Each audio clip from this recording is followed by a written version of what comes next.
Chapter 46. Payden. I clamp my hands over my ears, shielding them from the loud squealing. Okay, what do you think? Adina is beaming, gesturing wildly to the partially made dress draped across my bed. Wow, Ellie breathes, leaning over my shoulder to get a better look at it. She trails off as her eyes trail over the fabric. Perfect, I finish for her. Absolutely stunning. You've outdone yourself, eh? I give her a smile, wide and full of wonder at how one person could be so talented. Well, she huffs, snatching the half-made dress off the bed and settling it on her lap again. It's not finished yet.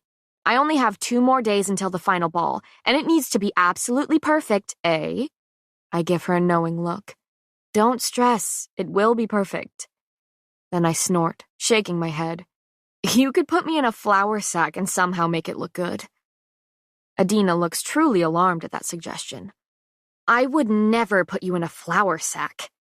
She taps a finger to her lips thoughtfully. And not only because it would be hideous, even on you, but because the fabric is much too scratchy, too stiff to... Her big hazel eyes dart between Ellie and I, trying to suppress our smiles and failing. What? Her hands are on her hips, eyebrows quirked, legs crisscrossed and covered in fabric. I've never seen someone try to look so stern while looking so innocently sweet at the same time.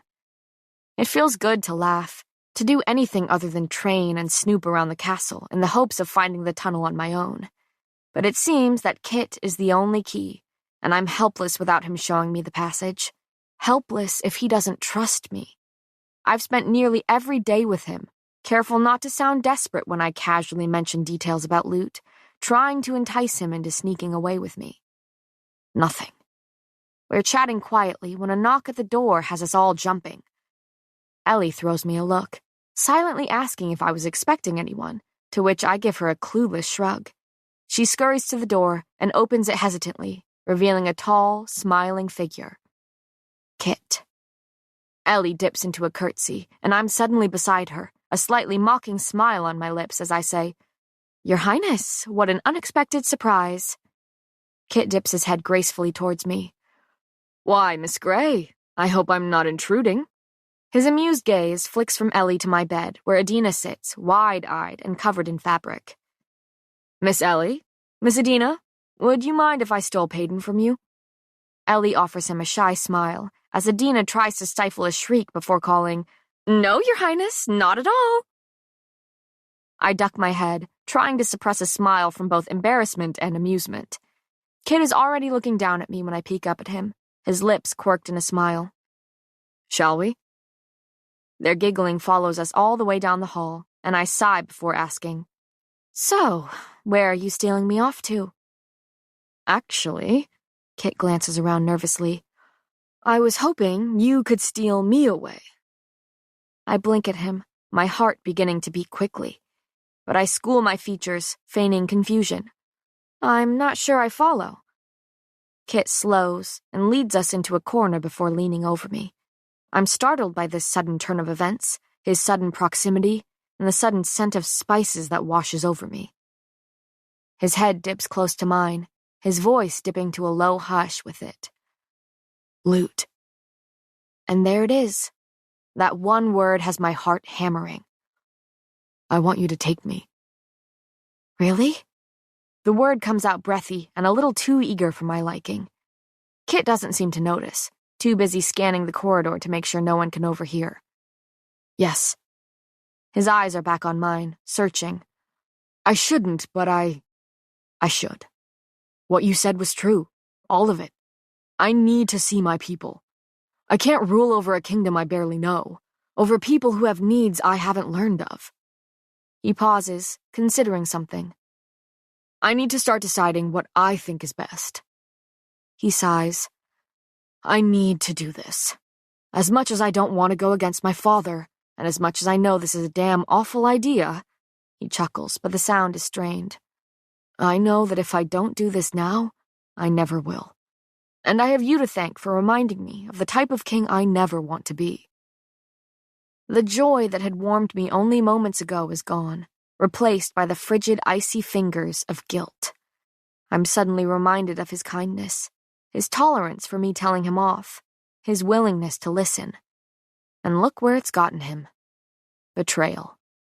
I swallow the lump rising in my throat. You're doing the right thing, and I would be happy to show you my home, since you've so kindly shown me yours. I smile, trying to look casual and not at all calculating as I wait for him to show me the one thing I have been searching for. The tunnels. He nods slowly, looking suddenly serious. Are you sure you can get me there and back without anyone identifying me? Do you trust me? The words taste like ash in my mouth, and yet they slide off my tongue like silk. My chest constricts, and yet I breathe a little deeper. My knees threaten to shake, and yet I stand a little taller. You are betraying one man to save the lives of hundreds, to save the lives of your people. Kit's smile is soft. Yes. It's astounding how severely a single word can damn someone. And then my hand is in his, as he unwittingly leads me towards the first step in finding my people's salvation. I never figured that salvation would be in the dungeons. Kit pushes through a large, heavy door connected to one of the corridors before we are stomping down the staircase behind it. The air grows musty and cold with every step we take. He nods to the guards scattered in this damp dungeon beneath the castle, looking completely casual, as if he always brings his lady friends down here to visit. We pass by dozens of dirty, dingy cells, some of which are still decorated with the bones of their past residents, while others are occupied by the living. They watch us as we pass, their eyes prickling my skin, arms reaching through the rusty bars. In here, Kit says, snapping my attention back to the task at hand. His head sweeps back and forth down the hallway, and after deeming the coast clear, we step into the last cell. My heart leaps into my throat, and I swallow. The passage is in a cell. It's brilliant, really. I would have never guessed that an escape out of the castle would be connected to the one place they don't want anyone to escape from. We don't put prisoners in this cell, though they would never be able to get into the passage, even if they knew one was in here, Kit murmurs as his hand slides across the wall. He pushes on a large stone just above his head, one that looks completely ordinary alongside the others. It slides back about an inch, and I tear my eyes away from it as I count the stones, marking its spot on the wall. Kit has a ring of jingling keys in his hand, shiny metal glinting in the dim light as he grabs hold of the last one and slips it off the ring. It's large and dulled by age with faded raised swirls looping across the top. Kit tosses a smile over his shoulder as he shoves the key into a small keyhole that was only made visible after he pushed back the stone. He talks casually as he works on turning the key. Like I said, even if we did hold prisoners in this cell, and even if they found this particular stone, they still wouldn't be able to get out. I always have my key ring on me. I hear a metallic click sound from the wall. I figured the safest place for it is on my person. I manage a hum of agreement, my pulse racing in anticipation. Kit drops the key back onto its silver ring before dropping them both into the inside of his pocket. Then he pushes on a section of the wall, and it swings open in response. The stones that once looked totally ordinary have now become a camouflaged door. Kit grabs my hand and pulls me in after him before shutting the door and plunging us into total darkness. The blackness falls over us like a blanket, heavy and pressing. I can't see my hand in front of my face, so I jump when it connects with his chest. The same chest rumbles with laughter before flames flare in his fist, nearly blinding me with their brightness. Shall we? Kit asks with a smile. We walk down a wide tunnel, damp and slimy, our footsteps echoing off the walls. I think on my next words carefully, knowing I need to craft them as though I'm simply curious rather than desperate.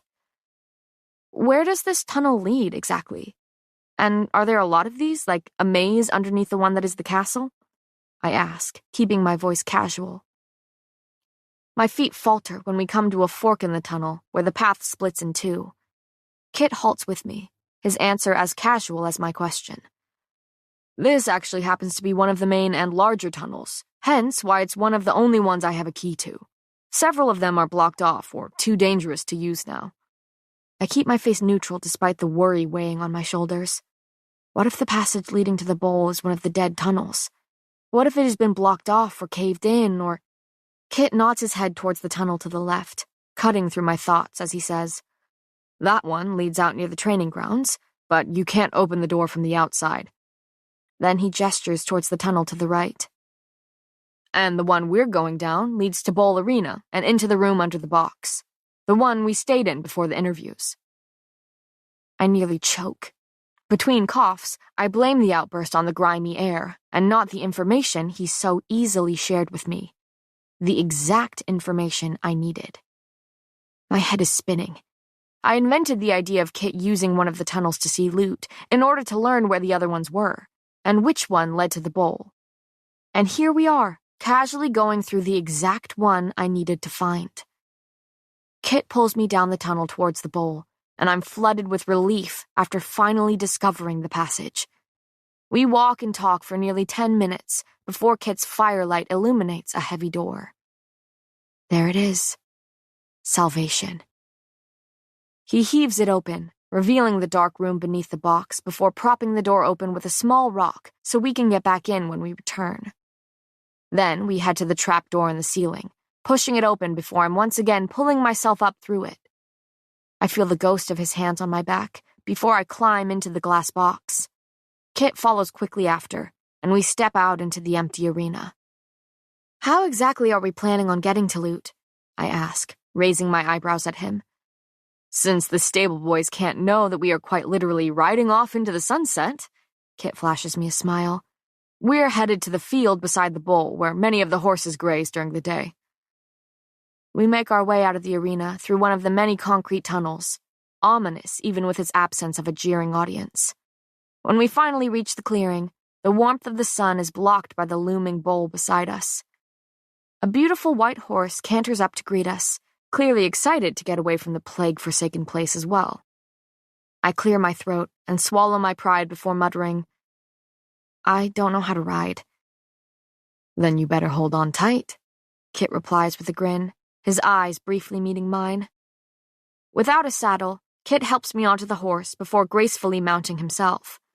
I don't know where to put my hands, feeling suddenly awkward with my chest pressed against his back. He turns his head to look at me, his golden hair gleaming in the sunlight. Are you sure you can steal me away? Please, I muse. I'm a thief. Stealing is kind of what I do best. Kit hasn't stopped coughing since we arrived at loot. Plagues, it does reek here. He stifles a cough, trying to clear his lungs of the thick air. Damn. I snort, watching as he scans his new surroundings, still trying to take it all in.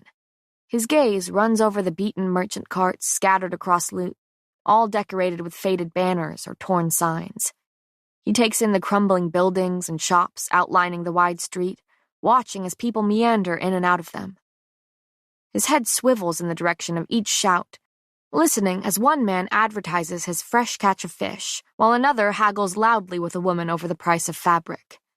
Everywhere around us is chaos, a sort of blissful craze, and we are standing in the middle of it, surrounded by a swarm of people going about their lives, selling and buying, living and trying to live. Loot seems to buzz with people, and yet all I see is the buzz of existence. I reach up and tug the cap resting on Kit's head lower. I snatch that and a beat-up shirt for him to slip on, though I doubt anyone is paying attention to us. He returns my gesture in kind, chuckling as he pulls my own hat over my eyes, while silver wisps of hair fall around my face. I huff and readjust my cap, with a smile tugging at my lips, before leading him farther down the street, dodging laughing children who scuttle around our legs. Kit is trying to take it all in, soak up every bit of loot, every drab banner leached of color, every person that bumps into us on the crowded street. There's a Veil performing magic for a few onlookers, wowing the crowd and using his powers to earn a few silvers. Defensive elites always do well in this part of the slums, standing out among the many mundanes. I watch Kit while he peers down the smaller alleys and streets jutting off loot, catching glimpses of makeshift tents and the homeless figures huddling together within them. He stiffens at the sight of lonely young children weaving between carts, hands clearly itching to snatch any sort of food. They'll be whipped when they're caught, I say flatly. His eyes are trained on mine now. When they're caught? Yes, when. I sigh and continue leading him down the crowded street. The young ones are reckless and too impatient to be good thieves at that age, and since most elites in the slums are mundanes, their powers are likely unhelpful when it comes to surviving. I would know. I stop us in front of the bloody post residing in the center of loot, where thieves and criminals alike are beaten. This is where your Imperials will punish those children for their crimes. I jerk my head towards the guards lining the street, currently scanning the crowd for their next victim. Kit steps closer to me, closing the distance between us. His green eyes glisten with emotion he doesn't try to hide. Did you ever? Yes. I was one of those children once. More than once. And I have the scars to prove it. The streaks along my lower back seem to tingle at the mention and memory of them.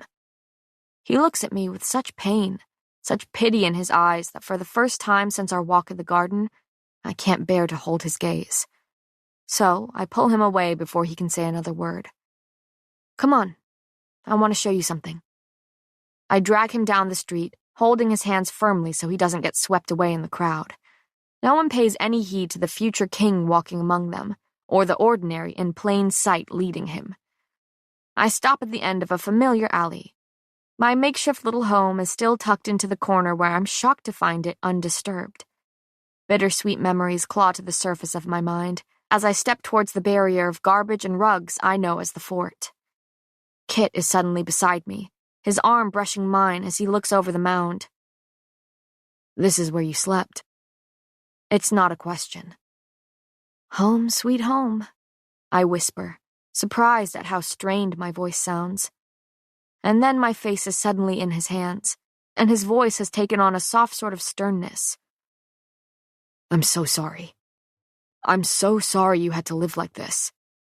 He sighs as his eyes search mine. Thank you. Thank you for showing me this. Loot. My people. He pauses. You. Thank you for entrusting me with the details of you. My throat bobs when the guilt slams into me again, forcing me to fight to keep my voice steady as I say, No. Thank you for trusting me, Kit. Chapter 47. Payton. What is taking him so long? Plagues, it's freezing out here. My teeth are chattering thanks to the uncharacteristically cold night, and my thin shirt does little to keep the cool breeze from kissing my skin. Patience, princess, Lenny mutters beside me. I'm shoving him with an annoyed smile before the words have even finished rolling off his tongue. He suppresses the urge to shove me back, and I give him a wicked grin, tempting him to do just that. And right as I think things are about to get interesting, the door swings open. Sorry to interrupt your brawl, but it's quite chilly out here, and you two should really come inside before you catch a cold. Callum's voice is laced with amusement as he steps aside to let us into the house. My house. We make our way to the study and down the hidden stairs to the basement below. I've been here several times since the night I first ventured back to my home, and I've grown numb to the sight of my father's study. I'm less haunted, but still far from healed. I suppose even trauma grows tired of its endless tormenting, if only for a little while. A deep, taunting voice greets me when I make it to the bottom of the stairs. There she is. I wave at Finn from where he sits, ankles crossed over a table and arms behind his head. He smirks in response, and my gaze drops to Lena, who is currently residing on the floor littered with maps. Aside from being different resistance leaders throughout Ilia, I've come to learn that each of them has a purpose, something they contribute to the cause. Lena is a talented artist, and all our detailed maps are thanks to her, whereas Finn thrives in designing the leather armor and masks. Lenny is their eyes and ears in the castle, while Mira is a silencer, making her obviously valuable. Lena grins when she sees me and leaves her work behind to join us, Finn following to sit in the circle of chairs. No Mira today? I ask, looking around the large room filled with tables covered in documents and cots covered in messy linens. No Mira today, Callum says quietly. She's tending to her mother back home. I'm debating asking questions I probably shouldn't be asking when Callum quickly redirects the conversation. So, Peyton, what do you have for us? Anything? I can hear the same desperation in his voice that has been there every time I've visited and had to admit my failures. But not today. I found the tunnel. Well, actually, Kit led me right through it earlier today. I'm practically breathless, finally exhaling the words into existence. They all lean in, eyes wide as I tell them about my plan and the impossibility that it worked. When I finish, it's Finn who breaks the silence. I knew you'd wrap the future king around your little finger. I'm proud, princess, Lenny says with a lopsided grin. With that, I delve into an explanation of everything I've seen and exactly where the passage begins and ends. After entering the tunnel through the last cell on the left, about halfway through you'll see a fork in the road. The path to the left leads to the door by the training grounds, and the path to the right leads all the way to the bowl and the room underneath the box. Lena is greedily scribbling down the information, taking in my every word and transferring it onto paper. In a matter of minutes, they know where the passage is, where it leads to, and how to find it. There's only one problem, I add, spinning the ring on my thumb anxiously. You need a key to get into the passage, and it just so happens to always be on Kit. Finn snorts. Easy. Undress him. I throw him a look before turning back to Callum. I can get it. At the ball, I'll grab the key and give it to Lenny. Since the trial is the next day, Kit won't have time to realize the key has gone missing before then. I chew on the inside of my cheek before adding, I hope. Sounds like a plan to me, Lenny says with a yawn. I pin him with a stare. Anyone who will be going through the tunnel and into the box needs to enter at the door by the training grounds. So, Lenny, you'll need to let them in since the door only opens from the inside, and from there, you can head down the tunnel towards the bowl. Understood? Lenny gives me a curt nod. Understood. We talk for at least another hour, discussing the details. And then, Lenny and I are standing to leave, stretching our stiff bodies before waving our goodbyes and heading back up the stairs. When we step outside, the cool breeze bombards me, and I find myself shivering once again. Lenny slings an arm around my shoulder and tucks me close, ruffling my hair with his other hand in the process. I'm laughing, pushing his palm away as I attempt to smooth down the crazed silver strands now tumbling over my shoulders. The ball is tomorrow, Lenny says, almost sounding solemn. The ball is tomorrow, I echo, my voice barely more than a whisper. And then it's the final trial. He's staring up at the stars, looking down on us. I exhale a shaky laugh, seemingly unable to come up with my own words, since I say, and then it's the final trial. Lenny looks at me, eyes full of laughter. What are you, a parrot or a Peyton? I snort and let my head fall back to look up at the starry sky. My answer is quiet, thoughtful. I don't know what I am. I feel a squeeze on my shoulder and turn to see Lenny smiling down at me. You're Peyton Gray, silver savior, silver-tongued, and quick to shove her silver dagger into people. Chapter 48. Kai. Screams. Terrible, tortured screams bounce around my skull, echo in my mind. Her. It's her. I'm running through the halls of the castle, sweating, searching, screaming for her. The only response is a cry for help, a beg for mercy. I throw open her door, burst into the room, and scan the darkness. Something silver glints in the moonlight, streaming through our open window. There. Her hair. It must be that beautiful silver hair of hers. but what my eyes land on is not beautiful. No, it's broken. She is covered in blood, sitting in a pool of it. Tears are streaming down her face, now contorted in agony. Pain beyond relief, suffering beyond saving. I catch sight of that silver glint again, but it's not her hair shimmering like I once thought. Dagger. It's her dagger. Its sharp point is pressed against her chest, drawing blood that runs down her body and mirrors the tears running down her face. What gruesome symmetry. I'm suddenly beside her, kneeling in a pool of blood, her blood. She doesn't see me, doesn't speak, doesn't do anything but scream. Anguish. I've never seen such anguish. Peyton! Pay, look at me! Nothing, no reaction. More sobs, more blood. I grab hold of the slick handle belonging to the dagger she is slowly pressing into her heart. It's covered in blood. Blood so sticky it's clinging to my hands, crawling up my arms, coating me in the one thing I will never be able to wash off. I never wanted her blood on my hands. Never her blood. Her head turns ever so slowly, her tear-streaked face now angled towards mine. Make it stop. She's whimpering. Peyton doesn't whimper. It hurts so much. Just please make it stop, make it stop, make it stop. Sobs are racking her body, and I'm holding the knife still while she desperately tries to sink it into her beautiful heart. My heart hurts. More sobs. More cries to let her die. This is wrong. This is so very wrong. Peyton is too strong, too stubborn, too special. She can't die. I won't allow it. Not by her hand or anyone else's. Her screams are splitting my soul, my head, my heart. I can't take it. I can't take it. I can't take it anymore.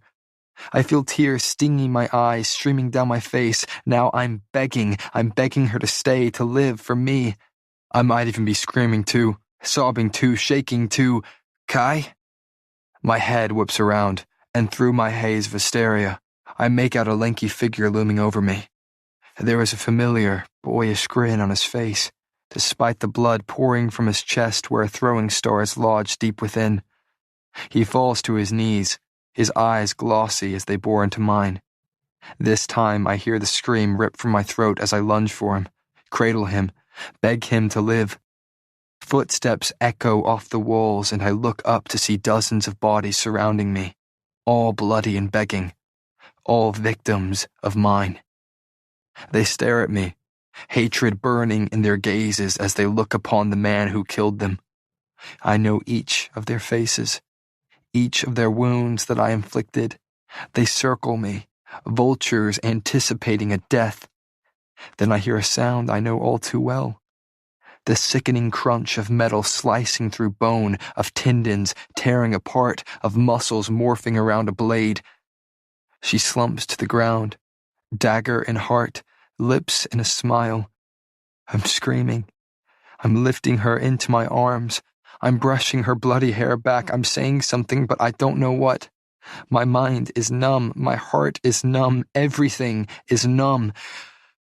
She's smiling in death, as though happy to be rid of life, happy to be rid of me. I am grief, I am sorrow, I am anguish alike. I think I might also be dead, just decaying on the inside. Chapter 49. Peyton. Screams. I've never heard agony in such a raw form. I had just climbed into bed after making it back from loot, only to throw off the covers and jump to my feet. I'm stumbling through the dark room, tripping over my discarded boots lying carelessly on the floor. When my fingers finally wrap around the cool handle of my door, I wrench it open and step out into the shadowed hallway. A cry echoes, and I still at the sound. It's him. I don't know how I know since I've never heard the future enforcer cry out before, but something tugs me in the direction of his room. My feet are moving of their own accord, guiding me closer to him with every step. I halt before his door, dragging my insistent feet to a stop. What am I doing? I can't just walk into his room. right? Wrong. This is a bad idea. Yes, but this is a bad idea I want to do. Another anguished cry tears from his throat, and I don't hesitate before throwing open the door. Darkness engulfs me as I once again stumble through a room, eyes straining to see, hands outstretched to guide. The outline of a bed comes into view, along with the outline of the body atop it. I make my way to him, blinking as my eyes finally adjust to the lack of light, only to roam over his exposed chest, heaving and slicked with sweat. His head is thrown back against a pillow, strands of inky hair sticking to his forehead. He's heaving shaky, shallow breaths, every inch of him taut. I can't even begin to imagine what is haunting his sleep, what is stealing his rest and leaving him so ragged. What nightmare is so terrible that even the prince cannot defend himself? His lips are moving with murmured words I can't understand, and now I'm truly worried. I'm worried about him.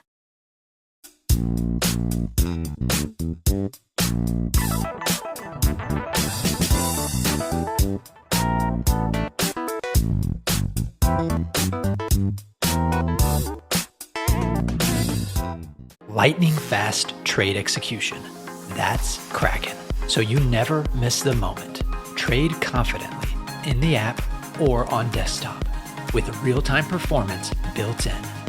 Fast, reliable, and trusted by over 10 million users.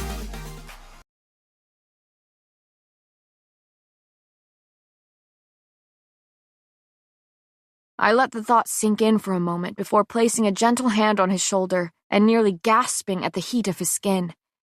He's burning up. Kai? I say softly, not wanting to startle him. Nothing.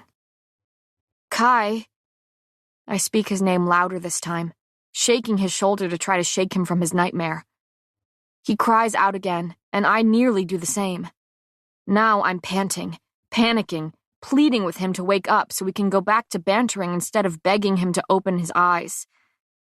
I climb onto his bed, swinging a leg over his body so he's pressed between my thighs, as I lay both hands on his slick chest. Kai! I'm shaking him, hard, willing him to wake. Kai! I'm annoyed that I care so much. Annoyed that I care whether he's hurting or not. Annoyed that I can't bear to see him like this. And then those gray eyes snap open. Strong hands are suddenly gripping my waist and throwing me off him. My back is pressed against the mattress as he pins me down, hands crushing my arms, his body crushing mine. And then something cold is pressed against my throat. I'd know the feel of a dagger anywhere, so I don't bother looking down at the one he is now pushing against my neck. I'm breathing heavily, keeping my eyes locked with his wild ones, and my voice soft. Kai, it's me. His strength is shocking, and I don't think I could wiggle out from under him even if I tried. He's panting just as hard as I am, practically paralyzed above me. Kai, it was just a nightmare. I keep my voice calm, while ignoring my thundering heart that says I'm anything but. Kai, it's me. Payden. He blinks, and then he blinks again, over and over as if clearing his head, as if seeing me for the first time. Cool air coats my neck as he pulls the dagger away, his eyes never straying from mine. It's me. Pay. My voice trembles, barely more than a whisper now. Kai? And then my voice cracks, and something seems to crack inside him as well. He takes a shuddering breath, looking at what he's done. Releasing my arm from his startling grip, he slides the dagger back under his pillow while trying to calm his breathing. His cool mask has cracked, crumbled in his panic, and I can see every emotion as it flits across his face. I've never seen him so disheveled, so disoriented, so disgusted with himself. His eyes are haunted, filled with horrors as they wander around the room, refusing to meet my gaze. I can tell he is about to get off me without a word, and I refuse to let that happen. Refuse to forget this moment when the prince was merely a boy. Those ghostly gray eyes flutter shut at the feel of my hand on his cheek. I cup his face, timidly, tenderly, as I silently marvel at the feel of him against my palm. His jaw is set, and a muscle feathers in it as I slide my thumb across his cheek. He ducks his head, eyes still squeezed shut, so he doesn't have to meet mine. Look at me. My command is both soft and stern, sure and shaky. My other hand is on his face now, helping to guide it back up to meet my gaze. He takes a deep, trembling breath before opening his eyes, the steeliness of them as startling as they are stunning. Don't hide from me, I breathe, suddenly unable to catch my breath with the way he's looking at me. Not anymore. I want to stare into his face, the one without the mask that I have glimpsed so many times before. I watch as his eyes roam over me, over my body still pressed beneath his, over my hair messily spread across his pillow. Almost as though he is committing me to memory. I swallow under his gaze, which only manages to drop his eyes to my neck where I can feel a flush rising. No, not just a flush. My neck stings. Suddenly remembering that my hands are still on his face, I slowly drop them to bring my fingers to my neck.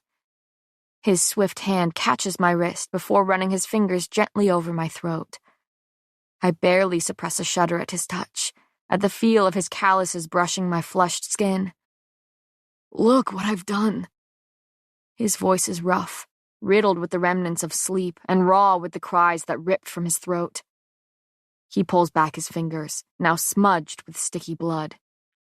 He looks so pained by the thought of nicking me with a dagger that I let out a breathy laugh despite the current situation. He looks alarmed by my outburst, which only manages to make me laugh even more. Funny, I huff. Usually I'm the one pressing a dagger to your throat. I silently wish for a smile to tug at his lips, for those dimples to come out and mock me. But he just stares at me before saying softly, You're going to get blood in your hair. I might have laughed again at that if it weren't for his fingers at my throat, making me fall silent. He sits up slightly, slowly sliding one hand to the nape of my neck before lifting my head gently off the pillow and brushing my hair back with the other. He takes his time, letting his fingers run through the silver strands while he cradles my head. I would braid it back for you again, but you informed me that I'm no good at it, he says roughly, so at odds with the gentle way he sets my head back onto the pillow. Without hesitation, he grabs the corner of a blanket and begins softly wiping the remaining blood from my neck. You just need more practice, that's all. We both still, content to let the silence stretch between us. He looks down at me, and I look up at him. I'm lost in the moment, lost in his eyes. There was no smirk to be seen, no smile to be shared, no sarcastic line to be said. Just the two of us, hearts beating wildly, breath leaving shakily. I blink, realizing what I'm doing, what is going on, what is happening between us. So I clear my throat, slowly shifting beneath him. He takes a breath, understanding what I want and slowly moving off me. Only when the cool air hits me do I realize how flushed I am, how heated my skin has become. I sit up, tugging up my tank as I do, and slide to the edge of his bed. I can feel his piercing gaze on me as I stand to my feet, suddenly conscious of the little fabric covering my body.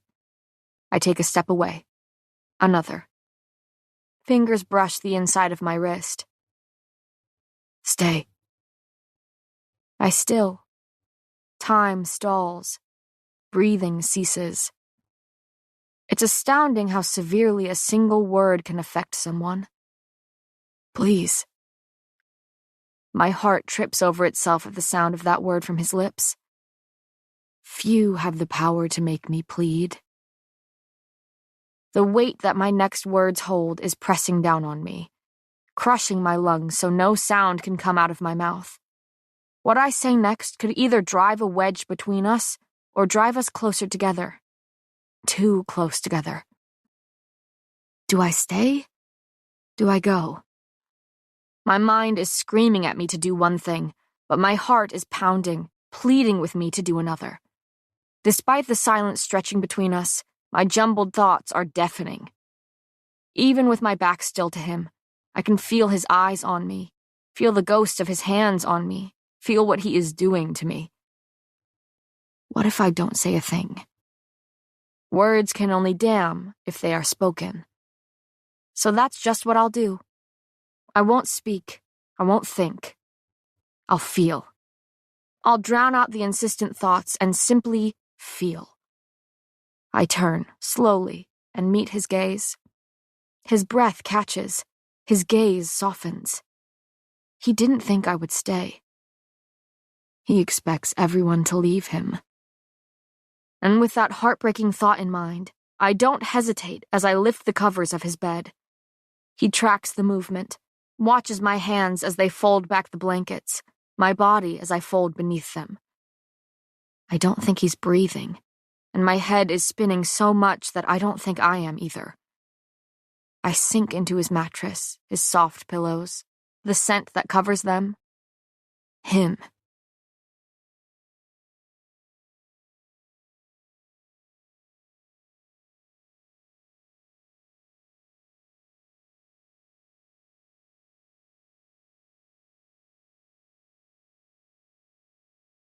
New Chronologist by Kerastase helps reverse signs of hair aging in one night. Kerastase. Him. I'm surrounded by him. I curl onto my side, heart racing as I feel the bed shift beside me.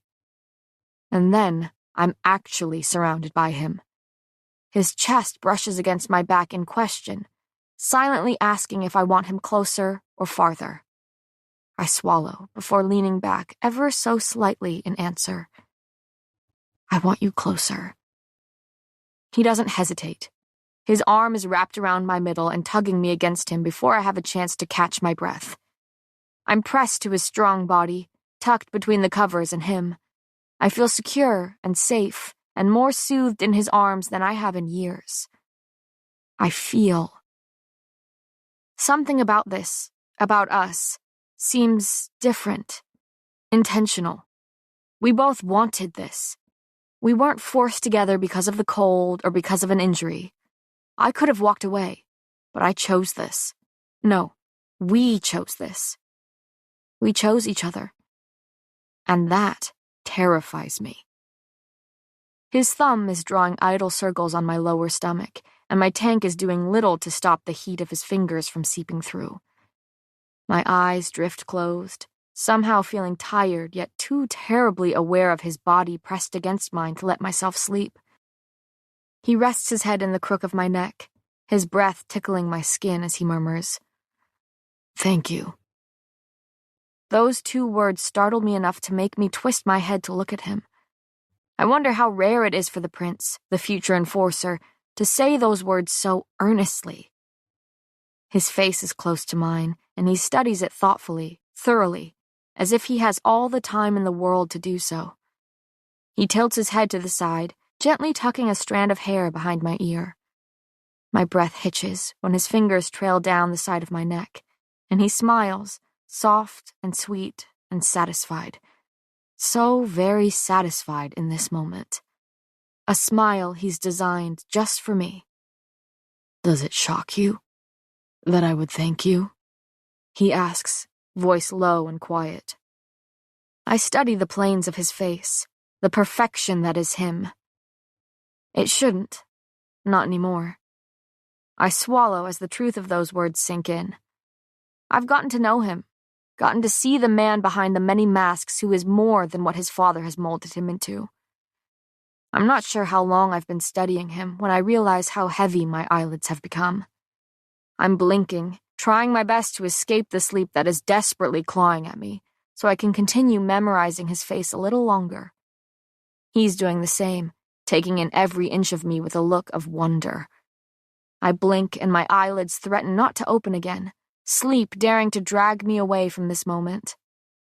His lips are suddenly at my ear, and that is all I need to have my eyes fluttering open. As tempting as it is to watch you stare at me all night. His voice is a caress, lulling me to sleep with a single sentence. Sleep, Pei. I managed to give him a groggy grin before asking, Are you going to sleep? Oh, darling, I'm already dreaming. He pulls me impossibly closer, and I turn my head away. My eyes fall closed, the steady beat of his heart a lullaby.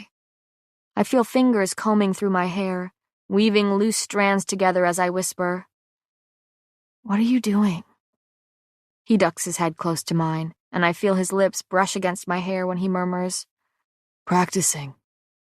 I drift off to the feel of Kai braiding my hair, vaguely wondering if I should be afraid of how safe I feel with him, if I should be worried that I feel content and comforted in his arms. I feel happy. I feel words murmured into my ear, and the whisper of fingers stroking my hair. And then, all I feel is blissful sleep. Chapter 50. Kai. I can't tear my eyes from her. I can't stray my thoughts from her. I can't pry my body from her. The morning sunlight spilling in from my window is glinting off her hair, the silver strands shining. Her eyes are shut in sleep, dark lashes lying against her cheek and concealing the ocean blue gaze I know swims beneath. She's breathing deeply, sleeping soundly. She is a mess of tangled limbs and scattered hair, a messy masterpiece. I count the faint freckles dusting her nose, once, twice, 28. She shifts, and I still as she tucks her hands beneath the side of her face, now covered in strands of silver. Propped up on my elbow, I gently brush my fingers across her smooth skin, tucking her hair away so I can continue admiring the face I'd been in the middle of memorizing. I blame her for the tiredness settling in my bones. It's her fault I didn't sleep much. I was up most of the night listening to her breathe, breathing her in, just like I've been doing for far longer than I care to admit. She's captivating, even while crumpled up and claimed by sleep. Sighing, my fingers run through one last strand of silver hair before I ease off the bed and creep to the door. I leave on my thin pants and throw a shirt over my head before stepping into the hallway, heading for the kitchens. The least I could do is let her wake up to the smell of fresh food, especially after what she did for me last night. After a nightmare in which I held her cold corpse, waking to find her very much alive and warm on top of me was startling to say the least, and I reacted without thinking. I hurt her. Though a little scratch means nothing to the girl who's used to bleeding, it means everything to me. Killing is what I do. Killing and hurting are what I was trained to do, created to do, controlled to do. But not with her. I was one swift movement away from holding her very real corpse in my arms, and yet she did nothing to fight back. She held my face in her hands while I held her life in my own. She looked at me like I was worthy of being seen, like she wanted to see me. And when she said my name, the sound of it rolling off her tongue, finally had my head clearing, heart racing, thoughts reeling. And then I asked her something I've never asked of anyone before. I realised I didn't always need the latest mobile phone model, so I opted for a smarter choice, refurbished tech.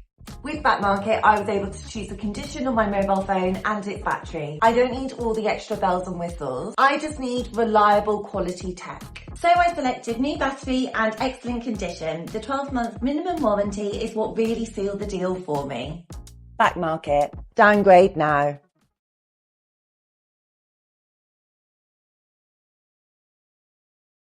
Transfer your old ISA to Trading 212 and start building wealth today. Stay. I'm out the door of the kitchen and balancing a tray of hot food down the hallway in a matter of minutes. The quirked brow Gail gave me makes me smile, and it's not long before I'm leaning against my door and backing into the room, clutching the tray in front of me. I turn around and a shoe is aimed at my face. She's standing at the edge of the bed, one hand clutching a blanket around her shoulders, while the other clutches my dress shoe. A sorry excuse for a weapon. Her arm is cocked back, prepared to fend off the intruder by launching footwear. I see her exhale in relief when she realizes it's me and reluctantly lowers the shoe. But barely. Not your typical weapon of choice? I'm grinning, choking back a laugh. Payton gives me an exasperated look that I've grown very familiar with. You scared me. She sweeps back the curtain of her hair, shielding her eyes with a smug smile. And I'm sure I could do a lot of damage with a shoe. Oh, I don't doubt it. I'm in front of her now, though I don't remember moving to get there. Reaching around her back slowly, I place the tray on my bed, juice sloshing from the edge of cups and biscuits rolling. Then I straighten, staring down into the eyes that threaten to drown me.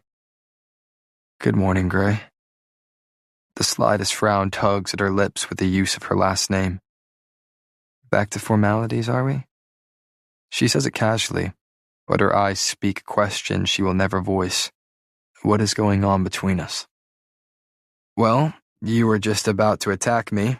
Formalities seem fair. I take a step closer, and she tips her head back to hold my gaze. Yes, well, you should be used to that by now. Oh, but I doubt I'll ever get used to you, or your violent tendencies, darling. She gives me a sly smile. I like to think of it as keeping you on your toes, Prince. Yes, because life is far more entertaining when you aren't expecting a knife to the throat or a shoe to the face. My gaze drops to said shoe still clutched in her hand. Speaking of which, still planning to use that on me? Still deciding?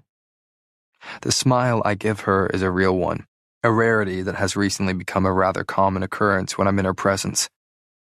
She turns her head to nod at the tray on my bed. You brought me food. I cross my arms over my chest. And how do you know that's not for me?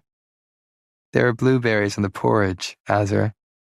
Still wanting to play with her, I shrug. After rambling about the fruit, you convinced me of how delicious they are. She outright laughs at that. Then that would mean you're admitting I was right, and that is highly unlikely. You know me so well, I sigh, smiling at her. Of course the food is for you. I wouldn't touch that porridge. A smile tugs at her lips. Picky Prince. Clever pay. We stare at one another, each of us smiling slightly.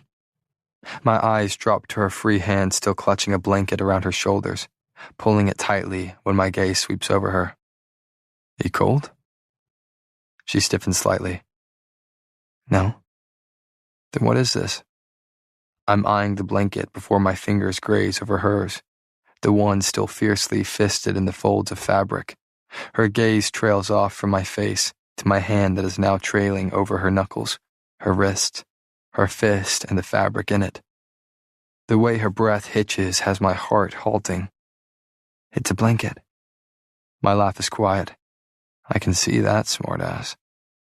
My fingers lazily brush down her arm, though the movement has my mind stalling, pulse skipping. Every touch is intoxicating. Every look shared is entrancing. You look flushed, Gray. My fingers catch a strand of long hair falling over her shoulder, probably thanks to the blanket. I can feel the smirk spreading across my face as I say, unless I'm the reason for your blush. I watch the emotions flit across her face. First, there is something akin to what I'm sure is reflected in my own gaze. Wanting. Then she blinks, and I glimpse shock, realization, and denial before she settles with annoyance. No, I'm definitely just overheating. She's confident as ever despite the strain in her voice. I tilt my head, eyes dancing between the blanket and her cool gaze. Then I suppose I'll help you once again. Only this time, it'll be a blanket dropping to the floor and not your dress nearly doing the same. I smile at the thought of the last bowl. But before my fingers can close around hers, she lets the blanket billow down around her ankles. She's standing so close to me, wearing nothing but skimpy shorts and a silky tank, teasing me, taunting me, toying with me.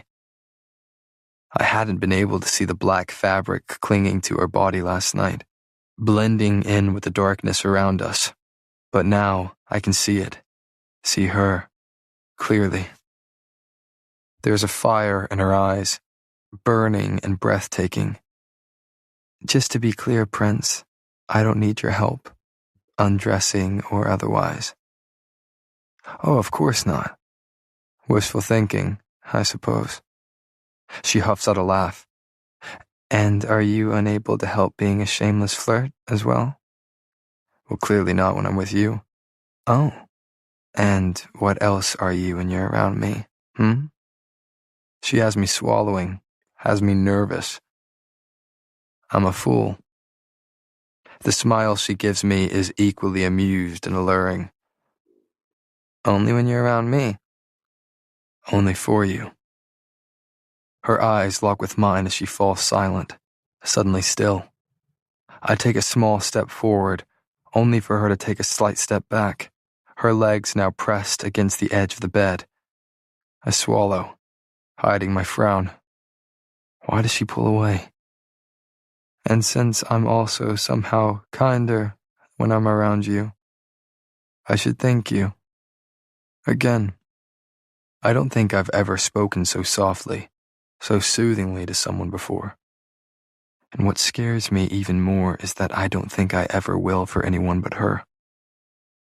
My hand is suddenly brushing her wrist, and I watch it trail up her arm, the ghost of a touch traveling across her skin. Goosebumps follow the path my fingers glide, bringing a smile to my lips. Then I'm twirling that piece of silky hair around my finger again.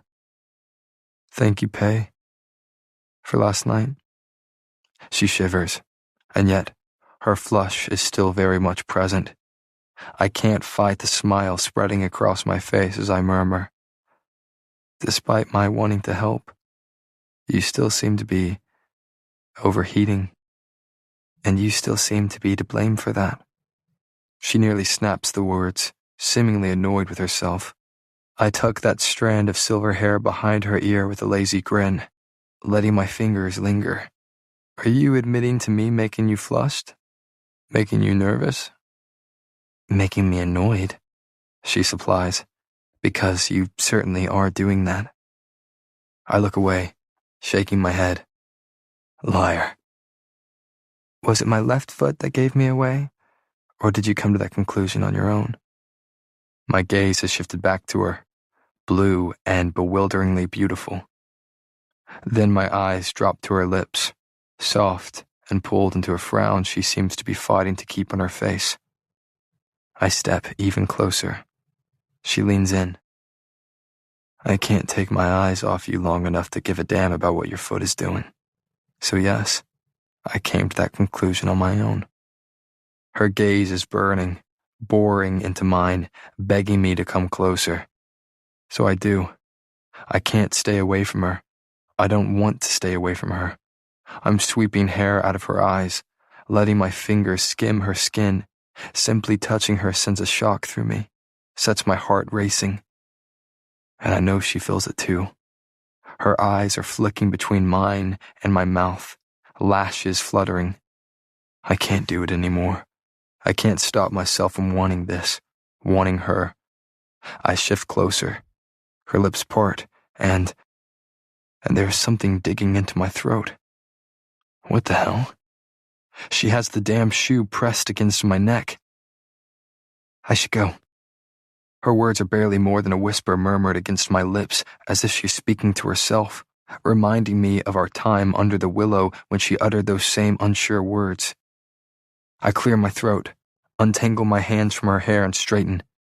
What the hell just happened? And why the hell didn't something just happen? Right. You'll need plenty of time to get all dolled up for my brother tonight. I don't bother masking my bitterness, my jealousy, my confusion. She wants to see me without a mask? Fine. Let her see it all. Let her see my frustration with the feelings she is to blame for. She flinches.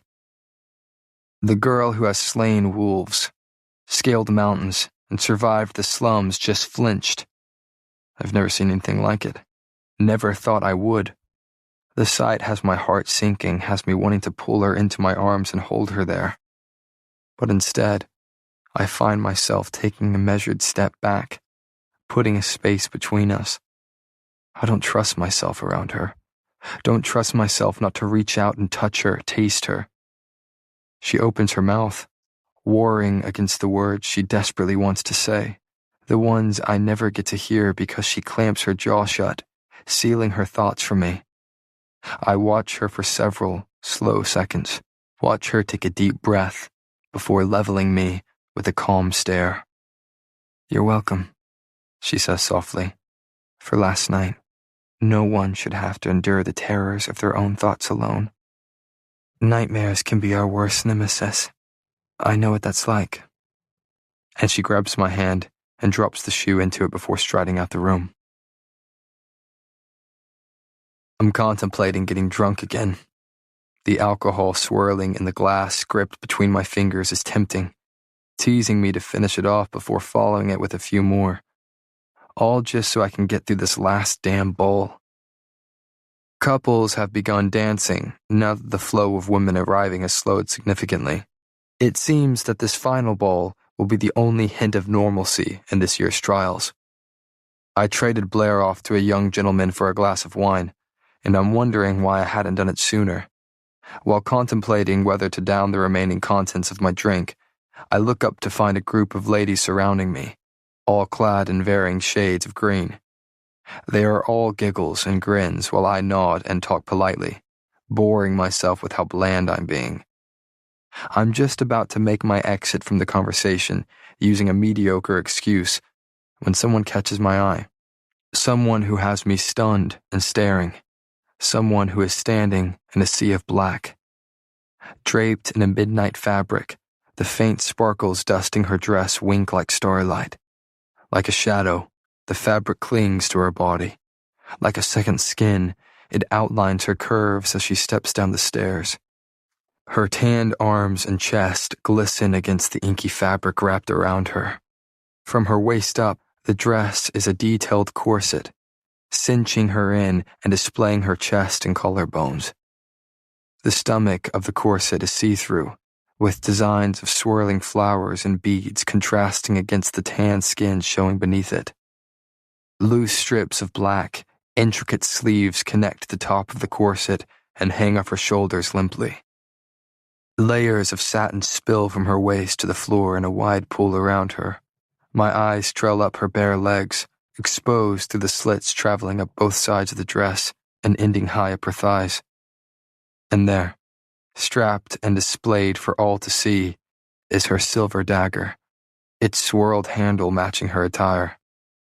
Her silver hair is pulled into a loose knot near the nape of her neck, ringlets falling from it onto her back and around her face, tempting me to twirl my fingers through them, tuck them behind her ears. Every bit of her body is clad in darkness, cloaked in night. I find myself silently thanking the plague for her different, dark attire, because I wouldn't want her blending in, wouldn't want her lost in the crowd. Not that she's ever had that problem before. Not that I've ever had a problem finding her before. The sight of her in jet black is enough to make me colorblind, make me see nothing and no one but her. Her legs slide through the slits in her dress as she steps down the staircase, dagger clearly visible. Hundreds of eyes track her every move, and I'm suddenly jealous that everyone else gets to witness her presence with me. She won't meet my gaze, and for the first time since I met her in that alley, I think this is the most cowardly she's ever been. She's scared of whatever it is between us. She always has been. That's why she chose to be my enemy, my rival, rather than let herself feel, which is something I'm not accustomed to myself. I blame her for it. Blame her for cracking my carefully crafted mask, shattering it to pieces when she is around. I've never felt so much, never feared so much.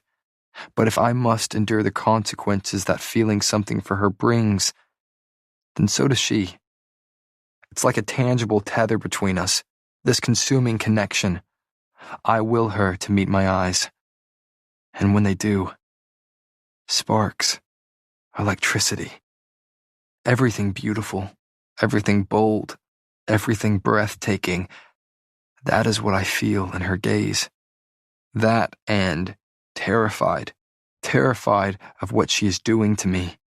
She is a vision, a nightmare, a dream, a grim reaper clad in black, come to steal my soul and my heart. I've never seen something so beautiful, so bold, so blatantly wrong for me. She is a devil. She is a deity. She is a man's downfall in human form. She is my downfall. Then her eyes drift to Kit.